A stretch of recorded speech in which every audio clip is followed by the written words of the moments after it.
Board of Health Sewer Commissioners meeting for August 6, 2025. It is 5:30 p.m. This is a hybrid meeting on Zoom and in the main meeting room at 8 Conway Street, South Deerfield.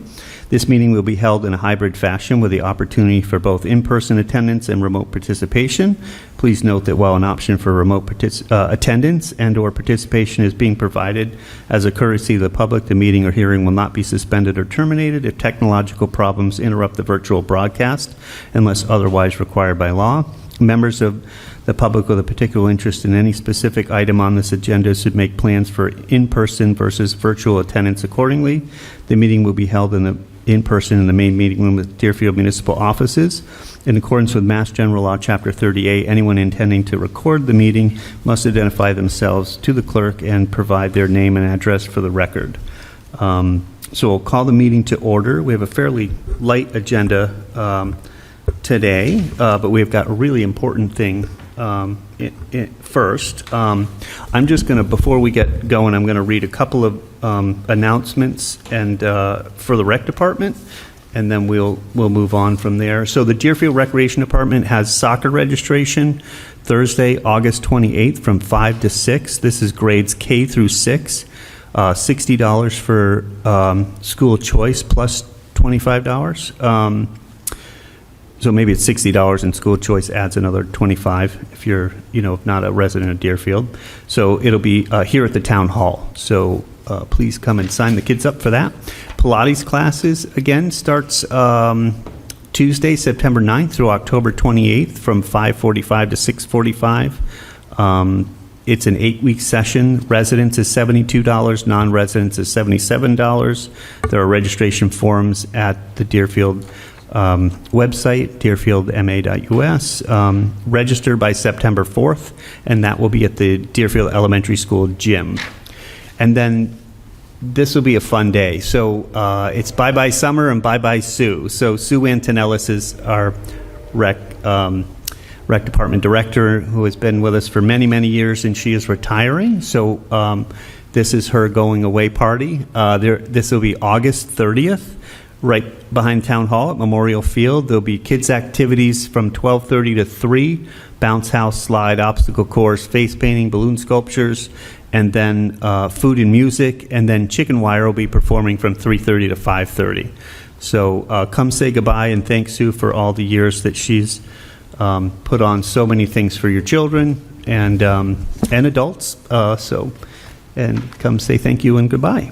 So that'll be good. Any public comment before we get going on the agenda? Seeing none. We've got our first, our only hearing and appearance. Our appearance is Chris Curtis is here and was going to present to us in the town on the Deerfield River Wild Study. So welcome. Come state your name and hello. Thank you, Trevor. Good to see you. And I'm Christopher Curtis, and I'm here wearing, I guess, maybe a couple of hats. I'm Vice President of the Deerfield River Watershed Association, and I'm joined by some of my members of the Open Space Committee, which I also serve on. Thank you. So Julie is actually an advisory committee member on the Deerfield Wild and Scenic Committee as well. Great. Alan's here. M.A.'s here. Karen Fitzpatrick. Karen's here. Thank you. Thanks for coming. Yeah. Welcome. So we have a presentation teed up for you. Yeah. So great. Thank you. Thank you. So we, at the Deerfield River Watershed Association, began this initiative in 2022, which was an effort to take a look at whether the Deerfield River could be designated as a National Wild and Scenic River and get the benefits that would sort of accrue with that.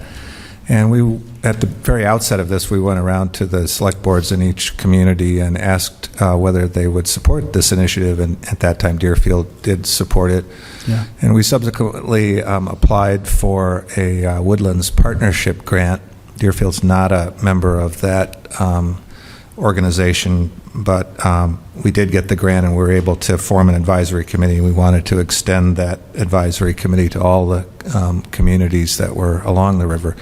So that group's been meeting for the past 9 months, and we've put together this study, and I want to just sort of take you through some of the pieces of it. That's wonderful. So, next slide. Thank you.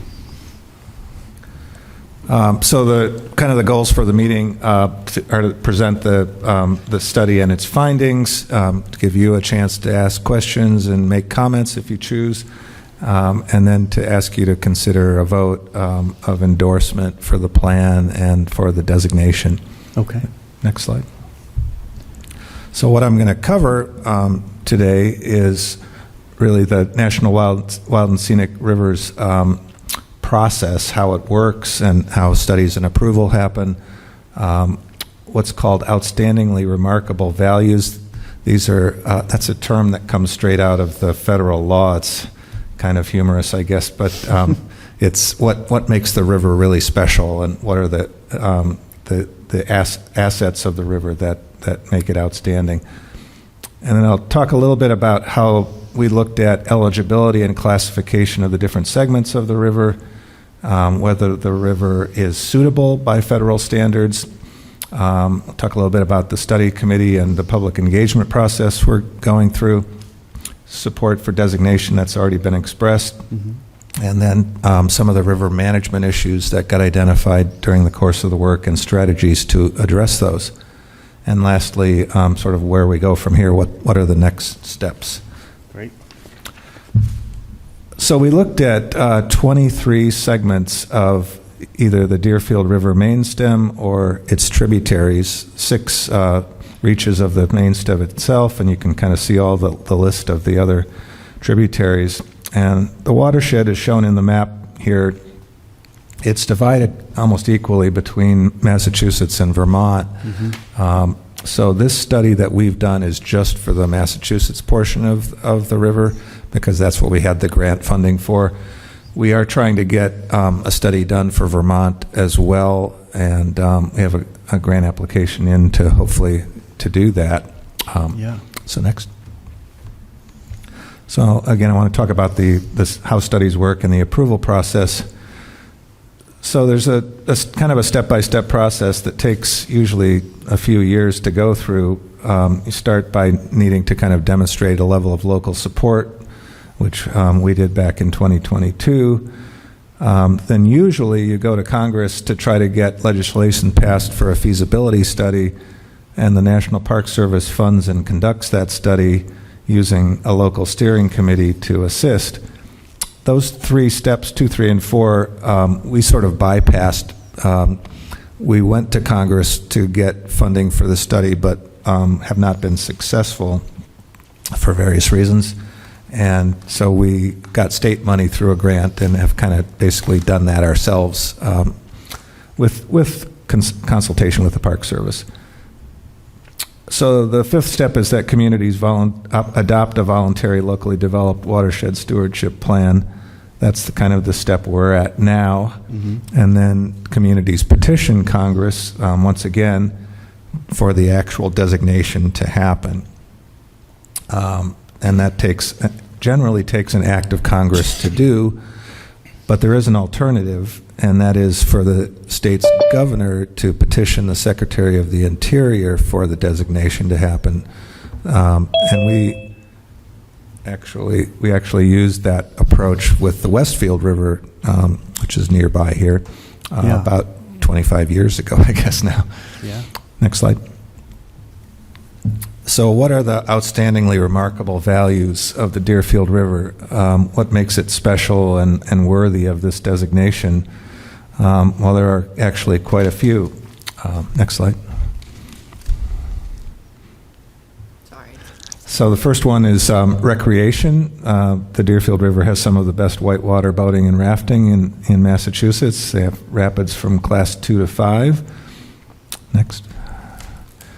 And also quite a bit of other recreational opportunities, including some beautiful hiking trails, the Mohican Mohawk Trail, which starts here in Deerfield and goes upstream along the river for quite some distance. and lots of beautiful state parks. There are 32 parks and protected areas altogether in the watershed.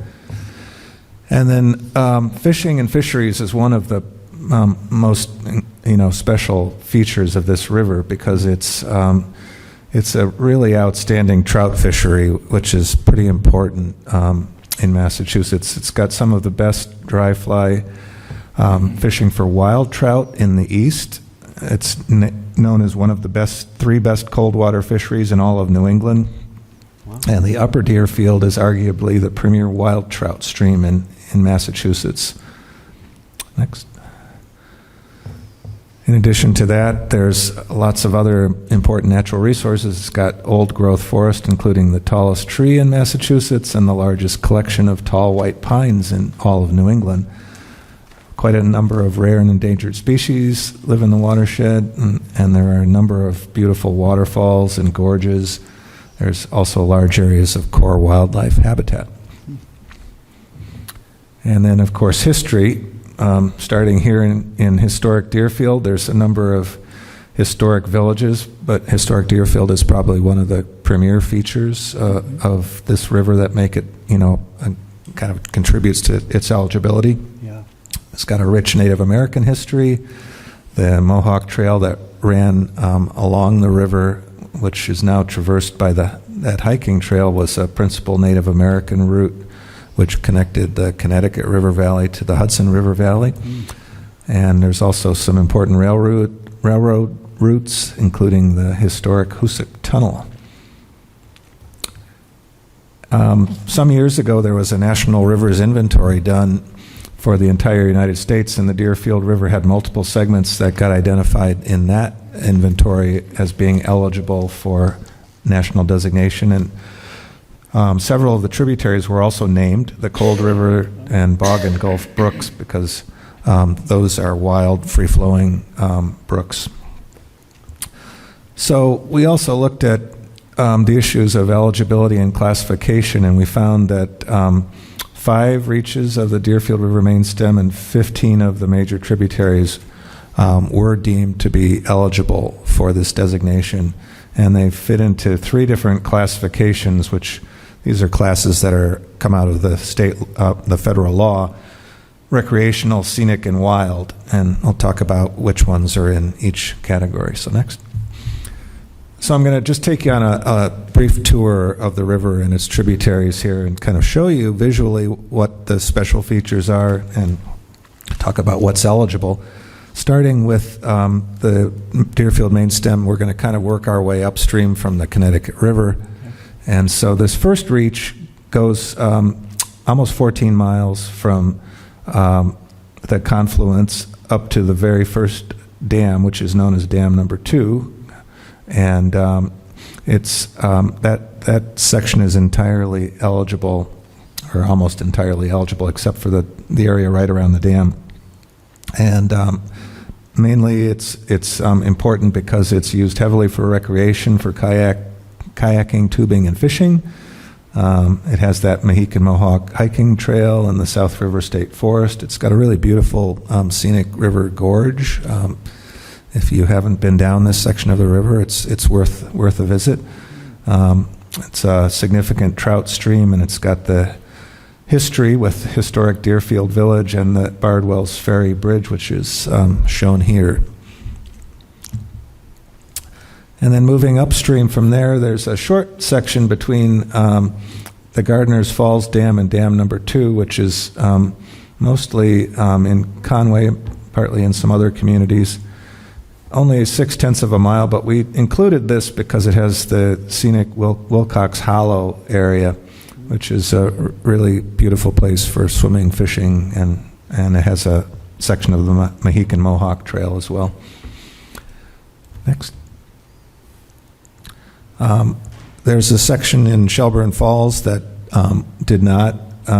was not found to be eligible, so we're jumping over that one to the fourth segment of the river between Dam Number 4 and Dam Number 3. Again, a short section, only 0.6 of a mile, but it's important because it has the so-called Sunburn Beach swimming and fishing area, which is shown here.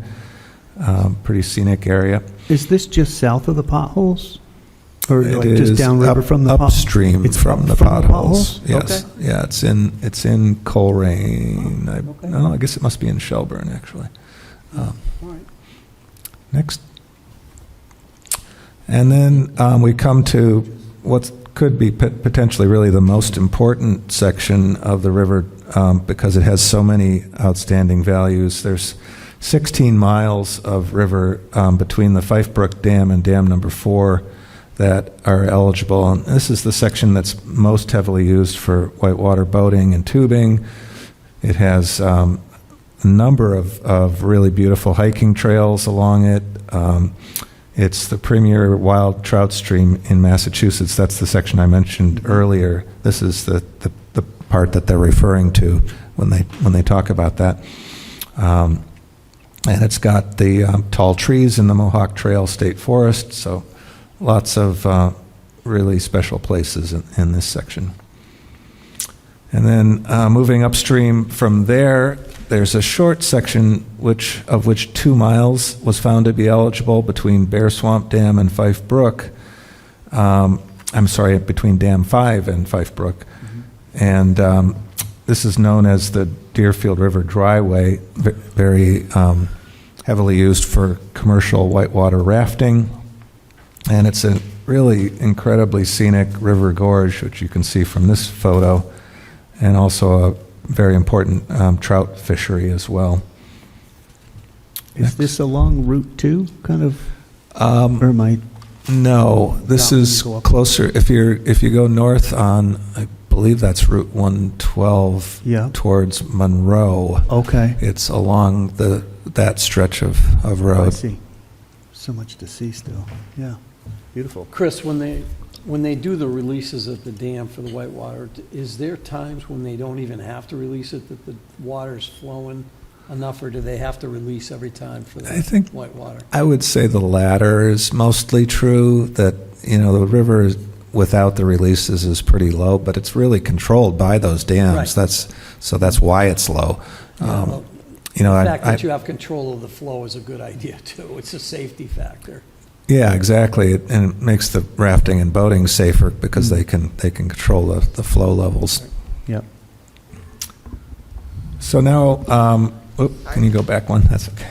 Cold River. We're going to go into the tributaries.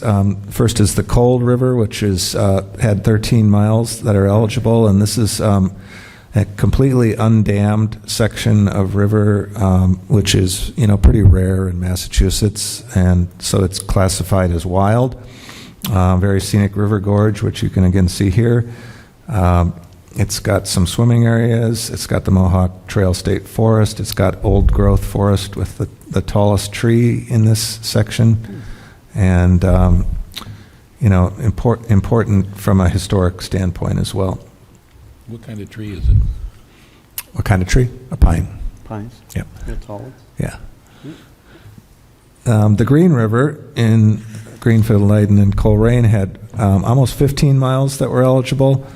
This river does have one section that we found to be ineligible, which is a couple miles at the very lower end in the town of Greenfield. There are a number of dams there that, because of their close proximity and some water quality problems that they're having, was found to be ineligible. But the rest of the river was eligible, and it's a very scenic river that's used heavily for swimming.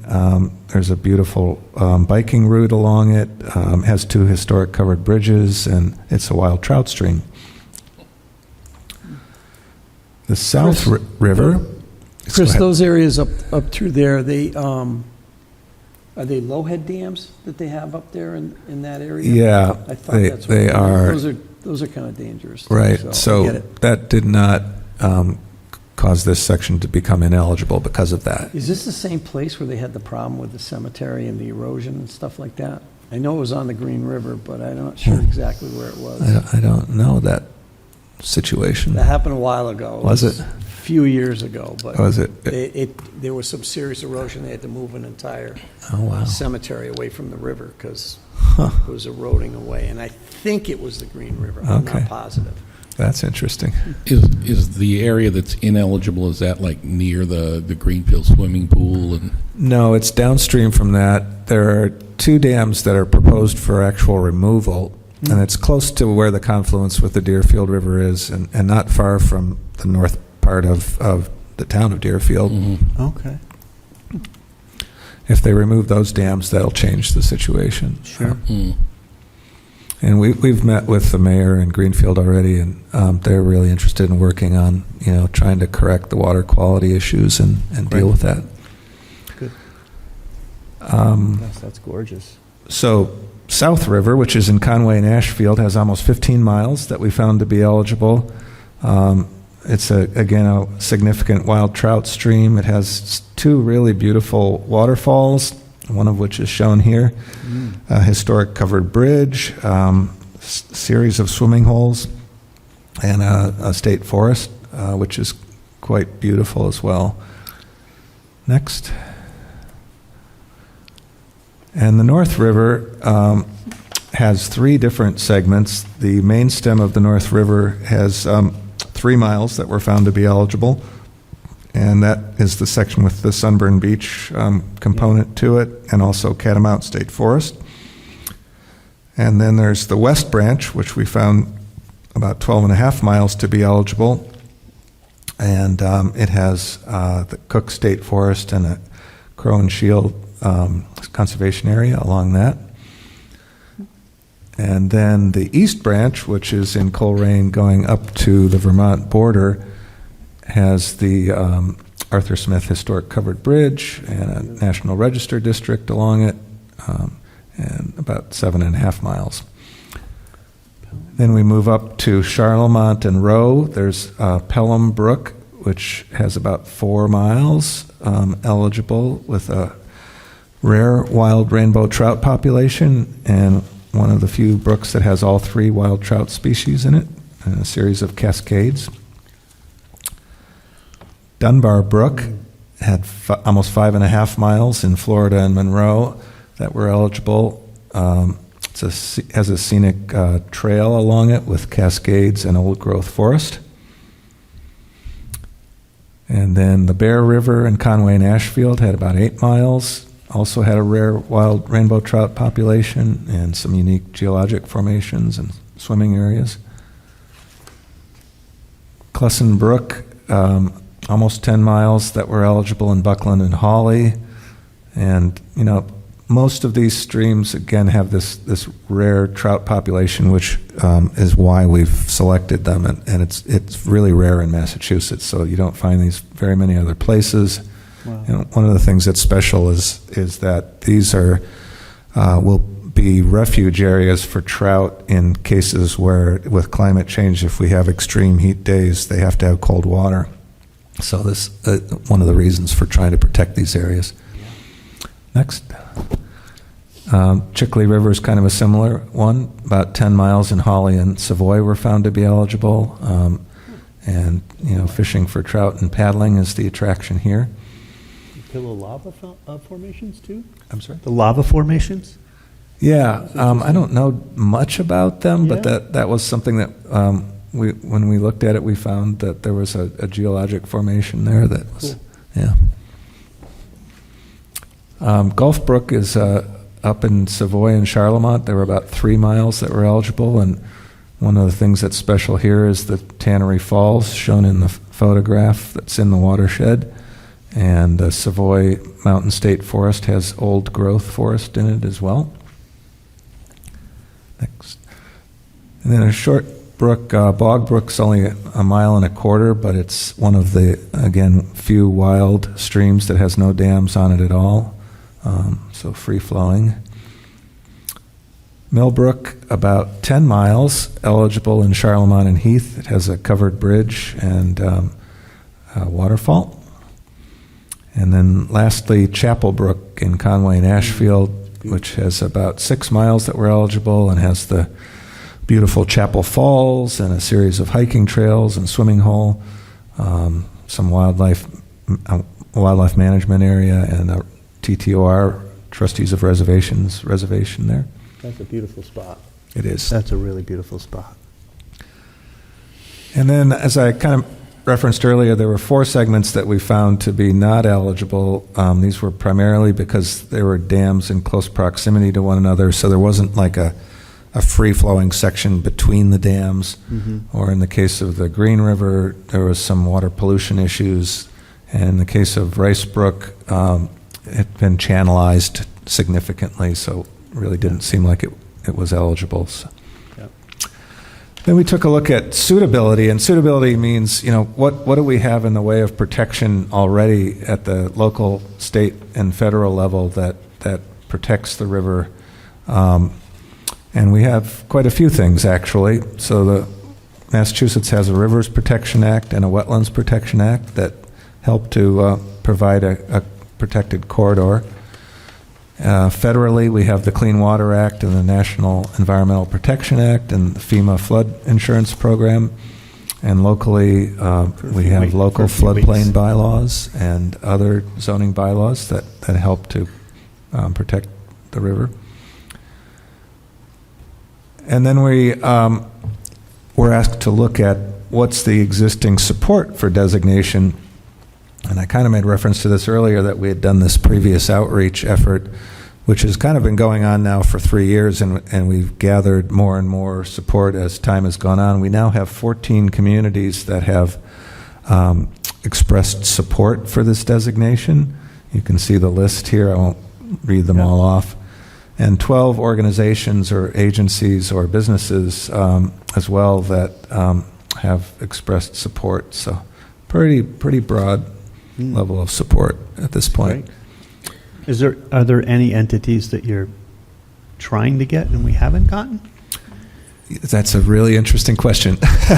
Yes, we have been trying to get a letter of support from the Commonwealth of Massachusetts for 3 years now, and Really? so far we've not been able to get one. Who would we need to get it from? Well, I've started with the Department of Conservation and Recreation, and we've reached out to Fisheries and Wildlife. Is something Natalie and Joe can help with? Yeah, let's work on that. Probably. I don't see why we couldn't. That would be a good idea. Yeah. Thank We you can for help. suggesting Sure. that. No, we can help try and move that along Yeah. for sure. Yeah. I can't imagine why they wouldn't. We have support from their counterparts in Vermont. Oh, okay. Not Massachusetts. Well, And it's not that they haven't. They're Just not opposed. Coordinating. Yeah. There's been no opposition Okay. from any entity so far to this. Is this like a newer project where they don't do it, they haven't done it anywhere else in the state? No, we haven't. Or is this would be the first Actually, one? it's kind of the opposite problem. We did a designation which they endorsed for the Westfield River, but it was 25 years ago. Yeah. And there was originally a staff person and a program set up, and that doesn't exist any longer. So there's like no one to talk to about this now at the state, and that's been the problem more than anything. I think staffing cuts really. Yeah. Well, let's Yeah. work on that. Yeah, Yeah. we'll try to help Yeah. there for sure. That's super important. Yeah. And as you folks probably know, we also reached out to our members of Congress, and you know this because we had an event here in Deerfield back in 2022 when we asked our members of Congress to put together legislation for a study of this. And we have now, and have had for 3 years now, the support of all 7 members of Congress that represent the watershed, including everybody in Vermont, and the 4 in Massachusetts that cover this area. Okay. And Congressman McGovern and Senator Markey have been the leads each year. They've filed legislation to support this 3 years running now. And so far it's made it through the Senate Environment and Natural Resources Committee successfully, but that's as far as we've gotten. So it's tough sledding getting things through Yeah. Congress. So the plan also took a look at river management issues and strategies, and the things that our advisory committee identified as the top priority management issues for the river were invasive plants along the river. Yep. And you've probably seen this with the Japanese knotweed problem that we have. Pretty major problem, hard to deal with. Yep. lack of access points to the river and trails. In Deerfield, our open space committee's been talking about this a lot. We've got two of the most beautiful rivers in New England here, but we don't have much access to either one of them. So we're trying to figure out how to improve that. Yep. There's heavy recreation use on some section of the river, but we don't have any river rangers or anyone to kind of manage that. Right. Debris and dumping is a problem in some areas. There are a couple water quality hotspots that I referenced earlier, mostly in Greenfield, and increasing riverfront development pressures. So what are the ways to address that? Some strategies might be river protection zoning, improved floodplain zoning, which Deerfield already has, local wetlands bylaws. On the regional side, we expect to put together a memorandum of agreement between all the communities and the regional entities to basically work together and come up with a game plan for how we want to approach this. River cleanup days, which we, through Deerfield River Watershed Association, have been organizing, and we have again this year a cleanup day coming up in September, and hopefully we'll get good participation in that. The Woodlands Partnership, which is our funding agency, but also an entity covering most of the watershed, is looking at a national heritage area for most of the same communities, and we might partner with them to sort of work on that together with our National Wild and Scenic Initiative. Land protection with Franklin Land Trust is another strategy. And then on the state side, for certain areas where the water quality is good, we could have outstanding resource water designation.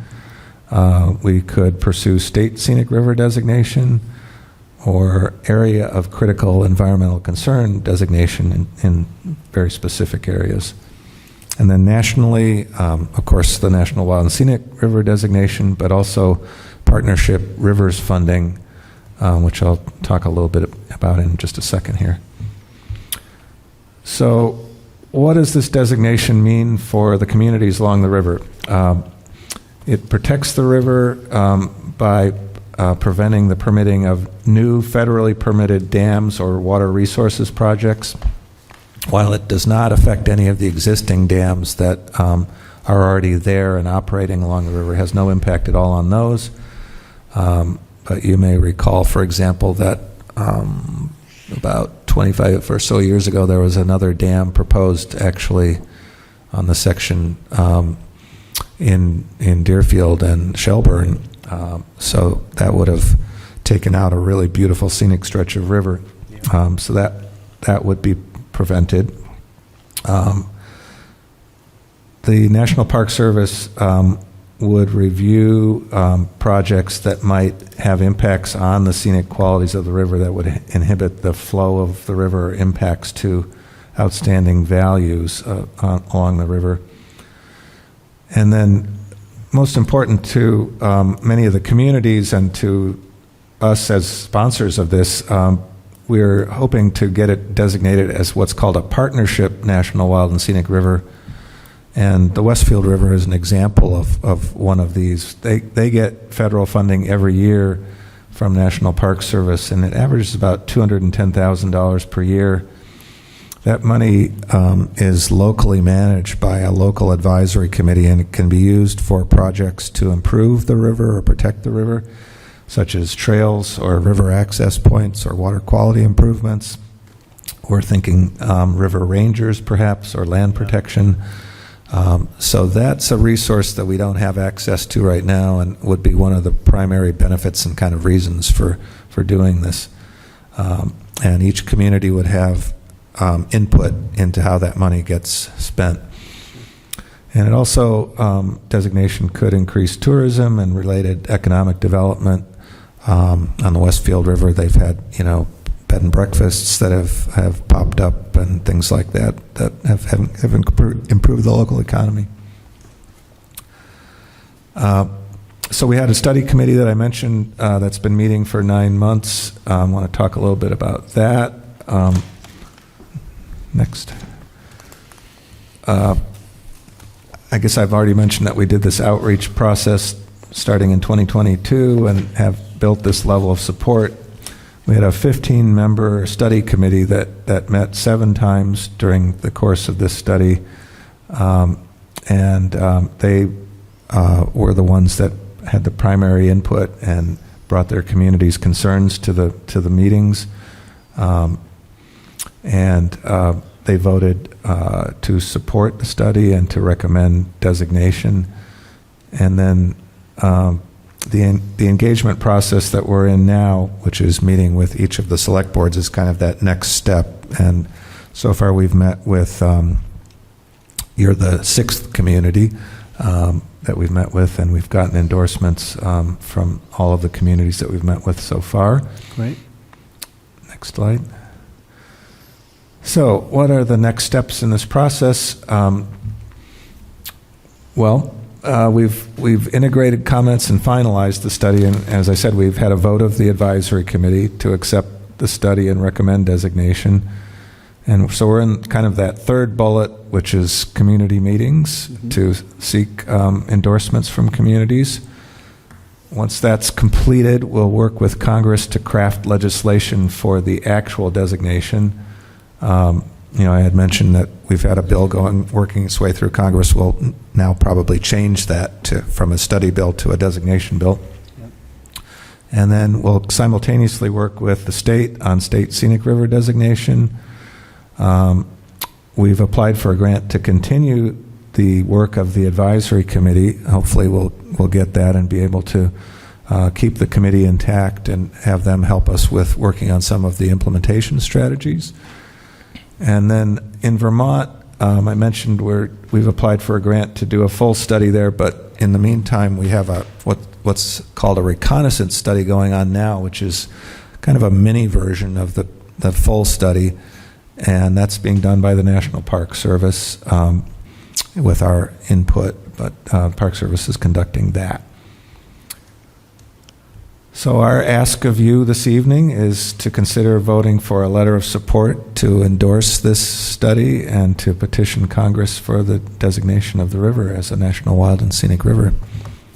And, So moved. Second. That's great. happy to answer any questions that you might have. I just thank you so much. I think of people at home on FCOT being able to watch this and see those beautiful photos and understand the gem that is in their backyard.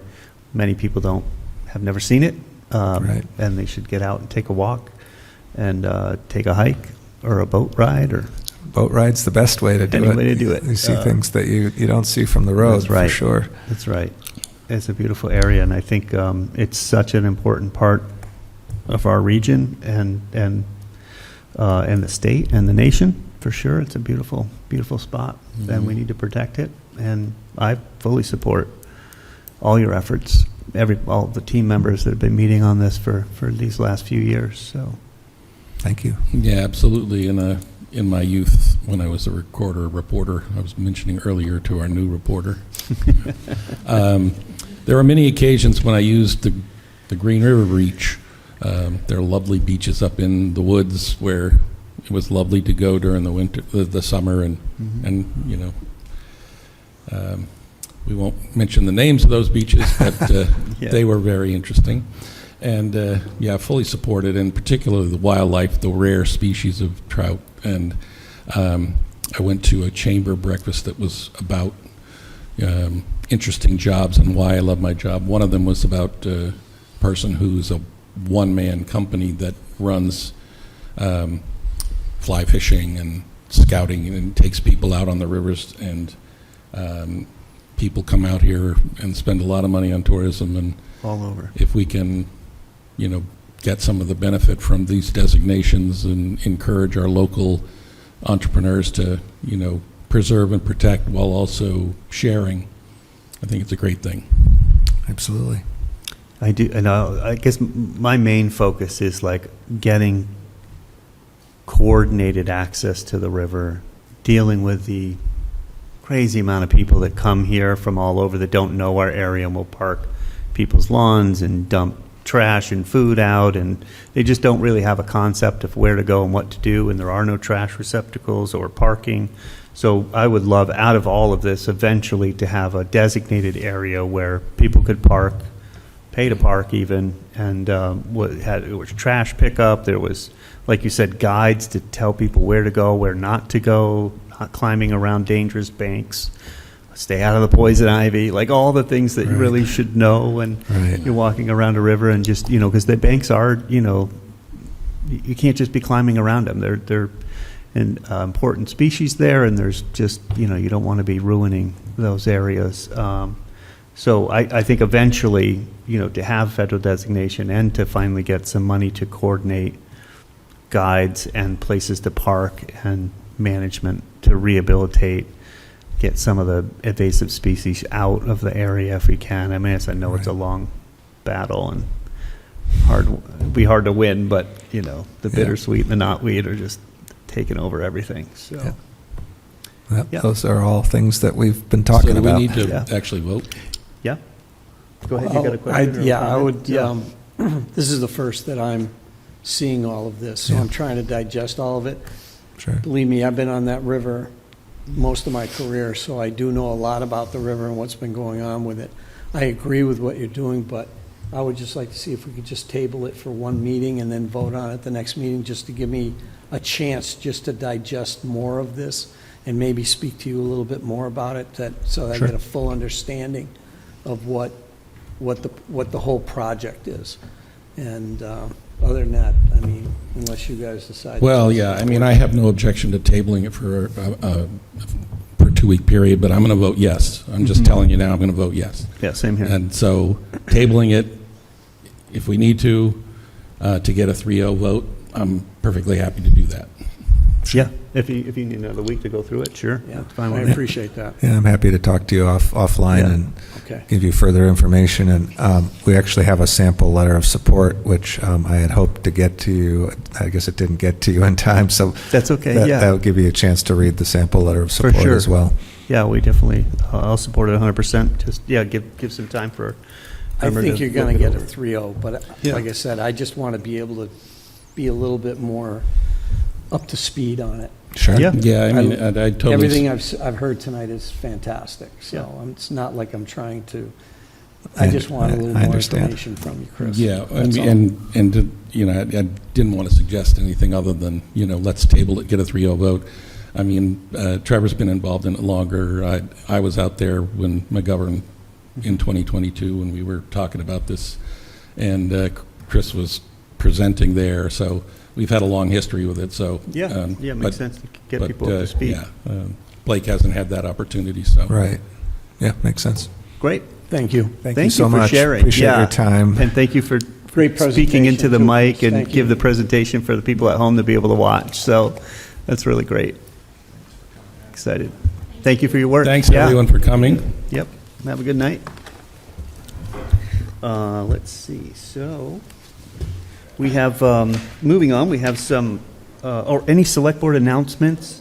I could hit on a couple of quick things. Why don't you go? Yeah. Okay, so tomorrow night, I have a Board of Oversight meeting for South County Senior Center where we're hopefully going to vote on approving the feasibility study for 112 Amherst Road to kind of just see, is that building going to be useful to us? What would it take? How much does it cost? What are the hangups? Is there any reason why we can't go there for our senior center? So just wanted to let everybody know if you'd like to come to that. We have I think it's a Zoom meeting. It's online because it's just one topic. We've been holding it off. I was going to push it off one more week, but I think we've kind of figured out where the funding is going to come from to fund that project, and the other towns have already voted it. So I think we're going to move forward with that. And then I did want to mention that, our last meeting, we had a hit for West Nile virus in the area, and just to let everyone know, that was a mosquito species that generally bites birds, so it's not really a mammal biting mosquito. So that was kind of good news. And then we've stepped up surveillance in the area, and we have been trapping. And I just got word from John Briggs that this trapping was negative, so we had no West Nile virus hits this week, which was great. These last 2 weeks or so. So just, but again, like it's prime prime season for getting eaten alive. So, wear some protection, some long clothing and stuff, especially, this time of the night or early morning. So, and again, ticks are always miserable, so protect yourself with that. I don't have any other updates. Ned, I know, has been out for a little bit, and so he'll probably fill us in when he gets back. I don't have any other items to hit on. You guys have anything? Go ahead. Well, Blake and I were both out monitoring Treehouse concert hotspots are in the community, up on 116 on North Main Street and various pieces of North Main Street, Thank over you. on Grave Street. Apparently, Monday night's concert, it was a great opportunity to do a semi-non-scientific study because the same band was playing 2 nights in a row. Yeah. Apparently, Monday night, the weather conditions and atmospheric conditions were such that it was quite noticeable on Grave Street. So I went over to Grave Street on Tuesday night and parked in the driveway of a person who had reported this, not complained, just reported that it was audible. Yep. And couldn't hear anything. Apparently later in the night, when the ambient noise from like highway traffic, et cetera, declines, I'm speculating, so I'm Sure. not. Once that goes away, it's even more easy to hear if you're in a place where you can hear the music. I didn't myself experience anything that was like, wow, that's 90 decibels. No, this was like you could hear the music or you could hear the bass and you could have a conversation. And if you were talking, as I was with a colleague, our voices were drowning out whatever we were hearing. So, it's one of these things where we've asked a Treehouse and they've complied to reorient the stage, et cetera, add some, screening in the back of the stage. Some of these things have been useful, and a lot of the times it's weather conditions, it's the band. So obviously we want to keep working on it because we don't want any resident to be feel like they're being ignored or their concerns aren't being taken seriously. And we'll continue to do what we can. I had a question for yeah. you. Was this the band that came with their own sound system? I know there was It one. was, yeah. Okay, it's yeah. one that of was the. I different guess than there are the like others. 2 or 3 that travel. Yeah. This is a Grateful Dead tribute band, Yep. and they have Their own. a vintage 40-year-old sound system that Yep. delivers a specific kind of sound. Yeah. We were on site for a while. Blake can Yep. speak to his own experiences, but mostly, I didn't think it was. I've been to a lot of concerts in my life, and I didn't think this was like loud show. a huge. Yeah. But I'm not saying that it's not inconvenient when you are trying to sleep. Sure, or, sure. Yeah. et cetera. I'm just saying that we're going to continue to work on trying to address what we can address Yep. with an existing licensed business, and Yep. they want to be good neighbors, and we want sure. them to be good neighbors, and so we'll continue to work at it. Thank you. So I had the same experience. I went into one of the neighborhoods and I just shut everything down and just sat there. And I could hear the music. And then I could hear some people in their porch area talking. So the fact that I was able to hear them, the music wasn't drowning them out. So at the same time, I could definitely distinguish that the music was where it was coming from and that Yeah. sort of thing. I was also told that I didn't stay out the entire time. So they said towards the end of it, they did crank up the volume. So I think that might have been One or one two of the- songs that was finishing it out or was- something. Yeah. They said within the last 45 minutes of the concert. So that could have been annoying as well. And again, Yeah. I wasn't there when that happened. Sure. The first part of it, I think, would have been, more of a normal type setup. I mean, Yeah. I came from a community before I moved back here that does concerts right in the center of town. And you can hear it 4 or 5 streets away, but nobody really, it was all music that people that were around there enjoyed, so it was like, we Right. don't have to go to the center of town, we can just hear it from our house. Yeah. Is it like bandshell music? Yes, 'Cause that's exactly what it was. I grew up in band Exeter, New shell. Hampshire, and we had a band shell, and, we had the band shell concerts, and, Yeah. but this is like 30 concerts in a summer stretch, and it can be a challenge for people. Right. Right, exactly. I do wonder if a permanent structure that was like a band shell, where it was kind of protected and projected the sound out. It may then be more difficult for the people across the way, but maybe quieter on Jackson, Right. North Main, that kind of Yeah. thing. Long term, if that would make a difference. I'm not a sound engineer or anything, but just curious about finding ways to make it more palatable for people. And I know that I don't think there will ever be this perfect option where.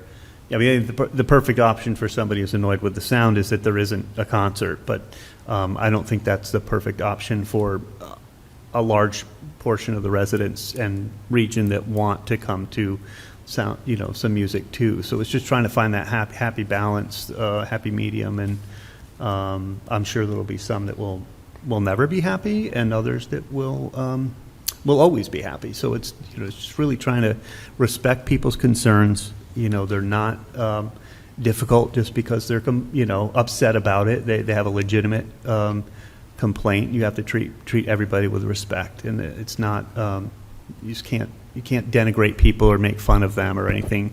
It's a real issue for people when they Yeah. have the sound, and we acknowledge that, and we'll continue to try and find ways to solve it. Knowing that there's not a simple fix. We're not just shutting it off, so that's not a fix either. So we just have to find some way to balance it, and we'll continue to work on that. And I just want to remind people that when they send an email to the 3 select board members, open meeting law means that we can't respond to you, and so we are aware that we receive both pro and con emails about this, and we have a designated person in the administrative team that is keeping records on this, and we share it with Treehouse. So we're not ignoring you, but we just, want to respect open meeting law. And on I have one other thing that I just want to touch on. And as everybody knows, we're having a second significant health insurance increase. 20% increase was voted. We're part of a collaborative that represents 79 communities, and we buy our health insurance through this.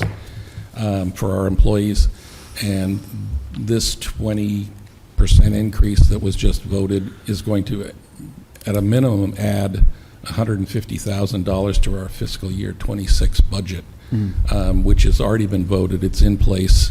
So we're going to have to address this, whatever decisions we make, we're going to have to address this with some funding that we will bring to the special town meeting in the fall.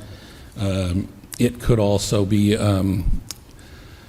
I'm sort of in favor of, we have a lot of people, a lot of positions that we haven't fully filled, that, people retiring or whatever, some of which we absolutely need to fill, and others of which we need to maybe look at. Do we need a full-time person to do X job?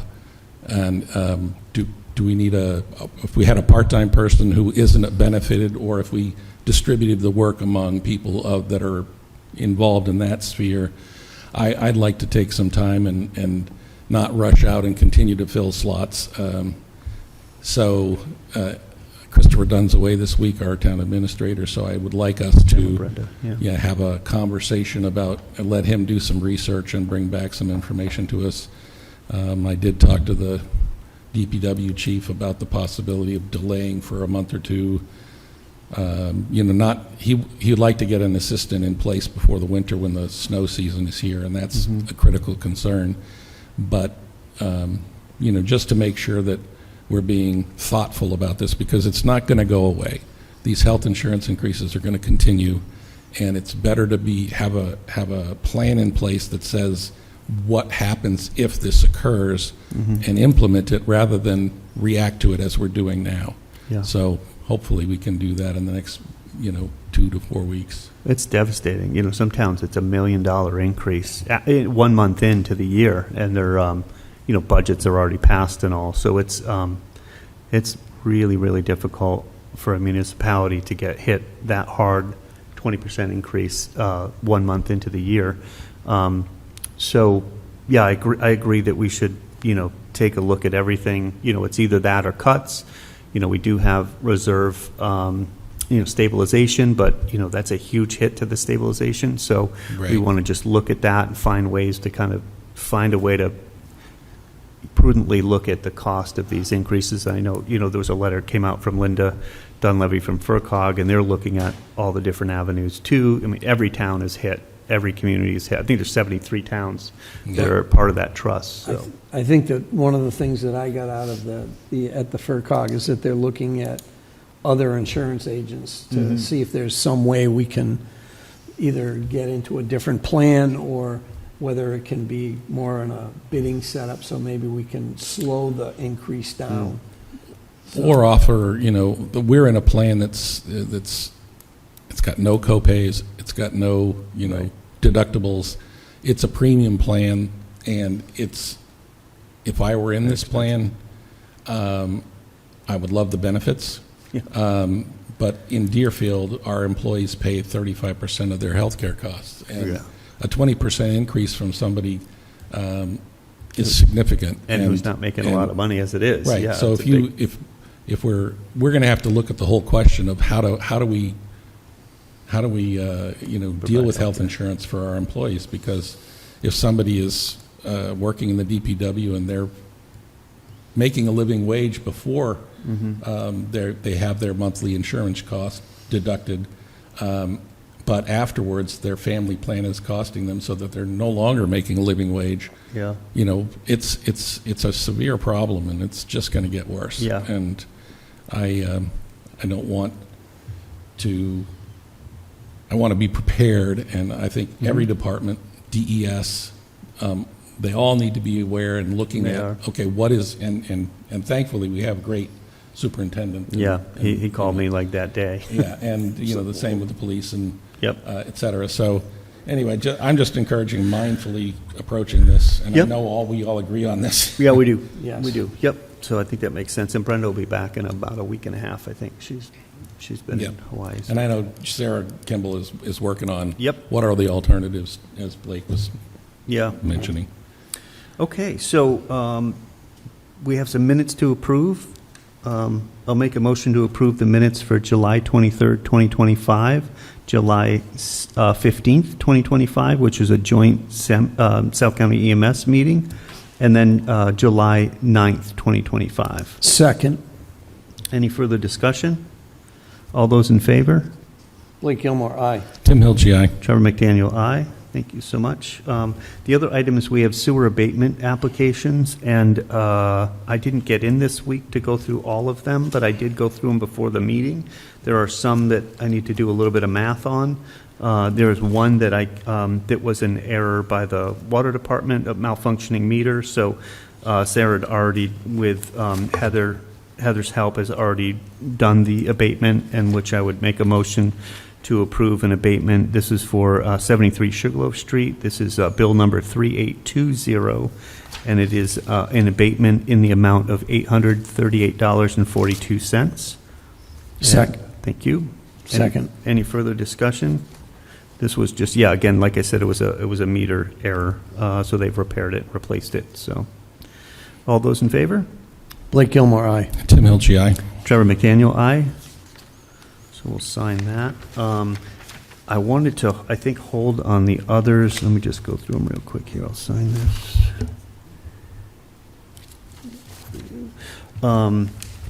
So I just wanted to do some math on the others. There was one that I was not sure required it, just based on the readings and the information. Hold on that. And then got to do some math on Kelleher.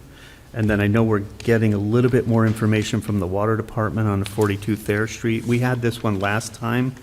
I was looking for more information. I did get more of a history, and there does look like there was an error. But the email from Heather said that she was gathering more usage data for Sarah. So I think we just wait one more week on that one. And so I think I'll get in and do the rest of the math on those others this week, and we can Great. vote these next week, or next meeting. So, anything from you, Alex? Do you have anything you want to hit on? Well, since I'm here, I figured I'd give Yeah. you just a few quick updates. Treehouse does have application before the planning board on Monday, just for their second access drive for EMS services. Great. They'll also be going before the Conservation Commission, I think, at the end of this month. I wasn't sure if they got their application in today or yesterday before the deadline for that. Okay. And then the ZBA meeting this month is going to be pretty packed. There are quite a few new businesses that are looking to obtain special permits to come to town. So just like a quick rundown, there's at the old thrift shop, 3 Cumberland Street, or sorry, 3 Sugarloaf, will be Element Brewing is looking to open a second location. Okay. So that's pretty exciting. As a tasting, right? Not brewing. Just Yeah, a tasting. Yep. they'll operate under a brewery permit, just for the sales purposes, but, so they'll have some small minor kegging system and brewing operation, but primarily at a tasting room, and they'll still be producing, and, the sewer impacts won't be Right. nearly what a brewery Where do would they be. produce now? Do you know? Turner's Falls at Oh, their okay. current Yep. location, Okay, good. so. It's interesting, one of the things I found out from Powder Hollow Brewing is that in order to get a brewer's license, you actually have to have the equipment on site that you potentially could brew. Yes. They don't brew any of their beer there, and neither does Treehouse. But they have to have the ability to do it, and so. Interesting. Yeah, quirk of state law. Yeah. Yeah. Well, I guess, and maybe you'll mention this other one on North Street. 6 North Street's Catalyst Kombucha. That I want to study a little bit because I'm curious about the BOD going in, how much they're going to use. We need to, we're finishing up our regs. And so I want to make sure that that's in place before that gets applied for, that they're fully aware of, how much they need to pre-treat or paying a fee for us to treat, because that's a lot of BOD going down the sewer. Yeah, they submitted the industrial stormwater permit, and Okay, so, great. we'll need to figure that out with our chat new on that. regs. Great. Yeah. Let's see. The other couple new ones, I'd just say Northeast Tree Care from Sunderland is interested in moving to 198 Mill Village. It was formerly a cannabis cultivation, It was so a going bunch to of be. greenhouses, and there's some ag preserve land. It's a weird parcel. It is. But they'd like to move from their current Sunderland location or co-locate That's and great. expand. The other one, go ahead. That, just some background, it'd be great if those houses could get maintained a bit. That was all going to supposed to become, it was planning to be a outdoor grow and all this stuff. And, thanks. Yeah. It just went nowhere. Up in smoke. Up in smoke. And then everybody just disappeared. And the house is looking pretty nasty. So it'd be nice to have those places to at least maintain. Yes. Maybe they'll own a mower. Northeast Tree Care should do a much better job I think of so, too. maintaining the That'd be landscaping, I great. would think. Yeah, that'd be a great spot for them, actually. Yep. And then there's also a foreign auto repair shop that actually has a lot of interest from Amherst moving to 253 Greenfield Road, so in the That's former Volvo dealership Yeah, that's slash great news. aromatherapy. I saw that too So- the other day. It has. Yeah. Yeah, so a lot of helping Love time. business. Love business coming to Deerfield. That's great. Yeah, I think those are probably the main ones. And then just as a heads up, I have a item on the DDIC board next week. We're going to be sending out a draft letter just to anyone who lives south of 116, just to let them know about the industrial park study, what's going on, DP, Good. Who our consultants Gonna be are. walking Here's through the the woods. the field work situation. If you need anything, just give me a call and let me know, and hopefully we'll have the results by this spring. So Great. just a FYI informational piece. That So makes sense. Yep. Yeah, that's great. I think that's about it. Good. Thank you. One thing that I had forgotten to mention, I got a call from the Historical Commission Chair, Ben Benson, today. It seems like we may have jumped the gun on appointing Rocky Foley, because I assumed that he had gone through the process. This is one committee that has sort of to gauge interest and make sure they're going to get people who will actually come to meetings. They have a process where they invite people to come attend meetings, and then write a letter of interest, and then the committee recommends them to the select board for appointment. and Rocky Foley would be a great member, no question, and I'm not suggesting, we need to discuss it with Rocky. They had vetted a member that they were about to bring forward to fill the vacancy that occurred when John Nove passed. And, so I just wanted to bring that to our attention and have reach out to Rocky and tell him, the committee would like to talk with you about, maybe attending as a citizen member until a new opening comes up.